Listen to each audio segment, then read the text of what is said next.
notre rubrique Mon indignation.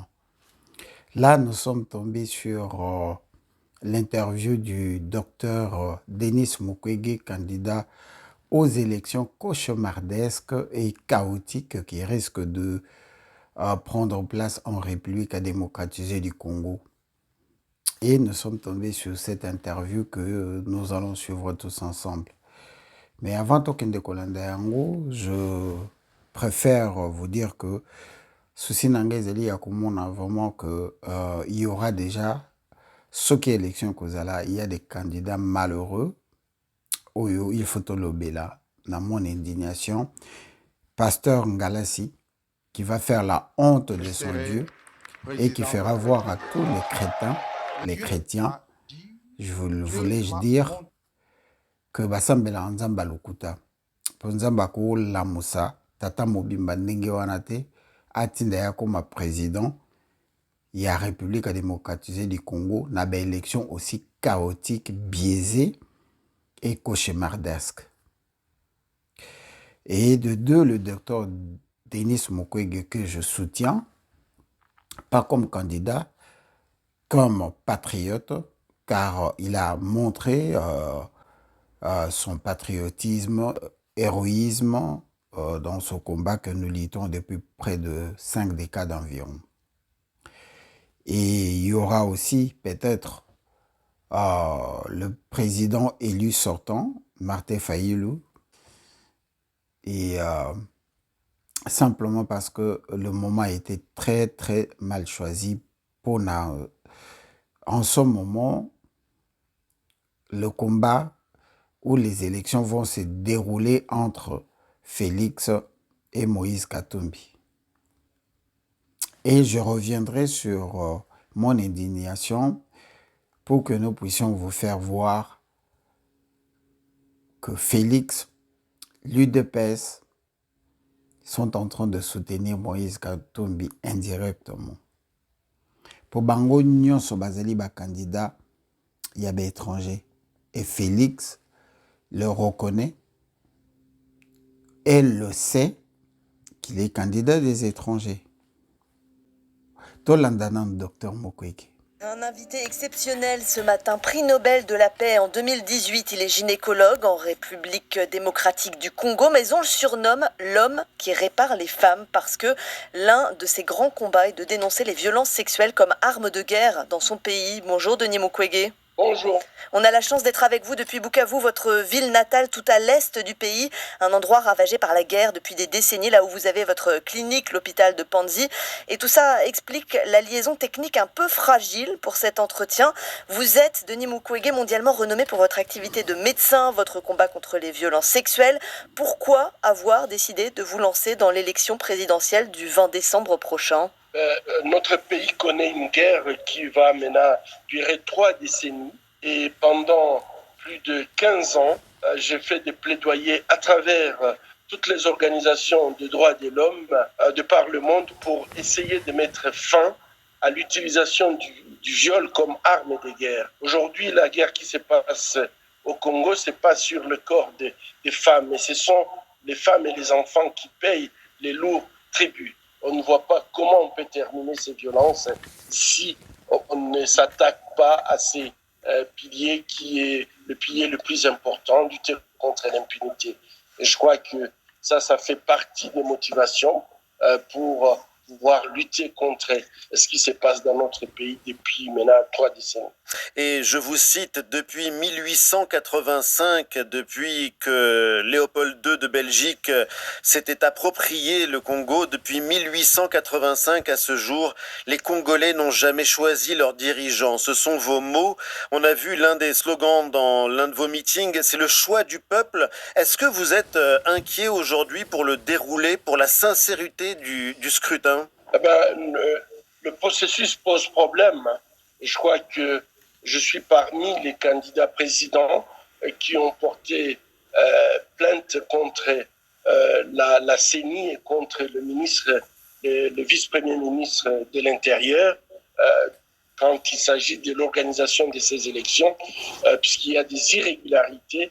Vous savez, je reviens là de Kisangani et j'ai posé la question à la population si les listes étaient déjà affichées pour que nos électeurs sachent là où ils vont aller voter? La réponse était non. La loi a prévu que les listes soient affichées 30 jours avant le début de la campagne. Donc, permettre aux électeurs, s'ils ne sont pas sur la liste, de pouvoir se faire enregistrer. Mais malheureusement, ça n'a pas été respecté. Ça, c'est un exemple. Le deuxième exemple, juste le 6 décembre, mes affiches ont été tout simplement enlevées dans la ville en pleine journée où des gens sont venus scier les poteaux qui portaient mes affiches. Et aujourd'hui, on sent très bien que le pouvoir continue en fait à exercer une pression sur les candidats au point même d'enlever leurs affiches. C'est tout à fait anormal. Est-ce que vous avez l'impression qu'on oublie la RDC et ces millions de morts qu'il y a eu en 30 ans? Je crois que malheureusement, c'est ça la vérité, c'est que ce que nous subissons en République démocratique du Congo, on ne voit pas les drames de cette population qui est massacrée quotidiennement. Personne n'en parle. Et à partir du moment où on ne parle pas de ce qui se passe, nous nous posons la question, est-ce que nous sommes aussi des membres des Nations Unies comme tous les autres États? Est-ce que nous avons une considération par rapport aux autres? Est-ce que nous partageons la même humanité? Si on fait cette discrimination, ça pose quand même des questions. Je crois que la seule chose, c'est que peut-être lorsque les gains économiques est là, les gens oublient que nous partageons la même humanité. Je ne vois pas une autre raison. C'est peut-être le fait du gain économique et peut-être aussi le fait que nos dirigeants ne font pas assez pour pouvoir pousser sur le plan diplomatique le monde de bouger par rapport à ce que nous connaissons. Aujourd'hui, on a toutes les preuves que le Rwanda soutient le M23.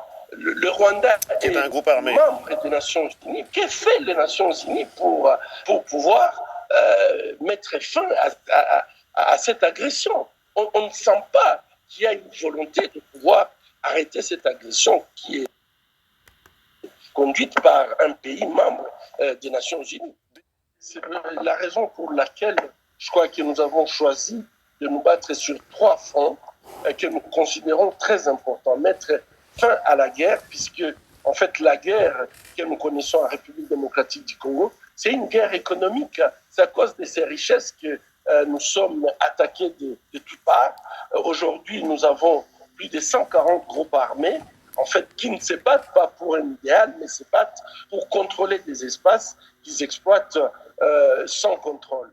Est-ce que vous avez encore de l'espoir, docteur Mukwege, et surtout quel défi il vous faudra relever si vous êtes élu président? Si je suis élu président, j'ai promis de pouvoir réformer notre armée pour en faire une armée patriotique, une armée républicaine qui peut protéger nos frontières et permettre tout simplement à garantir notre intégrité territoriale. Et je crois que ça, c'est possible, puisque le monde oublie que les Congolais ont toujours été présents lorsque le monde avait besoin. Aujourd'hui, nous avons besoin que le monde puisse également répondre présent de gagner sa paix. Et j'invite vraiment à que le monde puisse être conscient tout simplement par rapport à ce que le Congo a fait pour les autres pendant la Seconde Guerre mondiale. Merci. Comme nous venons de suivre, il y a une chose qui a retenu mon attention, c'est que le président Denis Mukwege semble faire appel aux pyromanes de devenir des sapeurs-pompiers.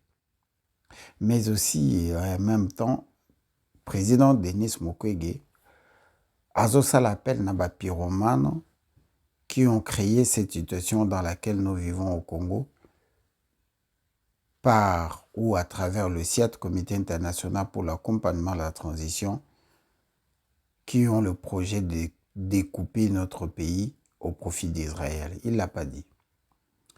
Et autre, le président Denis Mukwege semble ne pas oublier que depuis 1965, après le coup d'État du maréchal Mobutu, qui nous a fait perdre notre héros national Patrice Emery Lumumba, jusqu'au moment où nous parlons, jusqu'aux élections qu'il a accepté d'aller, le Congo n'a jamais élu un président ou les Congolais n'ont jamais élu un président. Le président nyonso bayaka na pouvoir batielaka biso bango. Mobutu, Mose, Hippolyte Kanambe et Félix Tshilombo.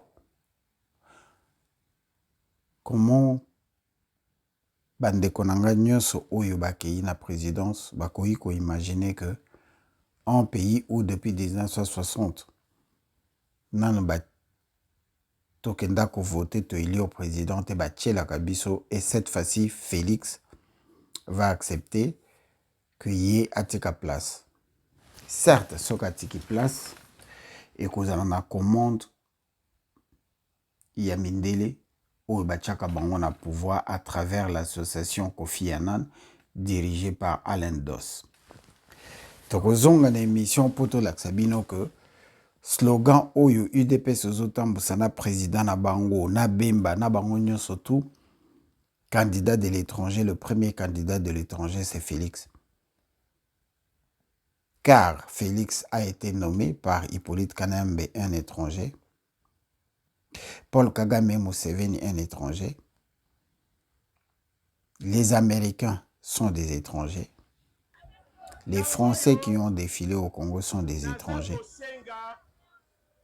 Près de 576 voyages à l'étranger et pas à l'étranger.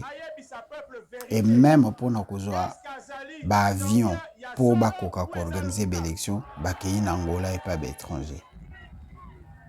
Qui sont vraiment les vrais candidats des étrangers? Tous. Merci. C'était mon indignation avec honorable maître Gino. I love you et aimons le Congo, ou dirais-je le Congo d'abord. Peace.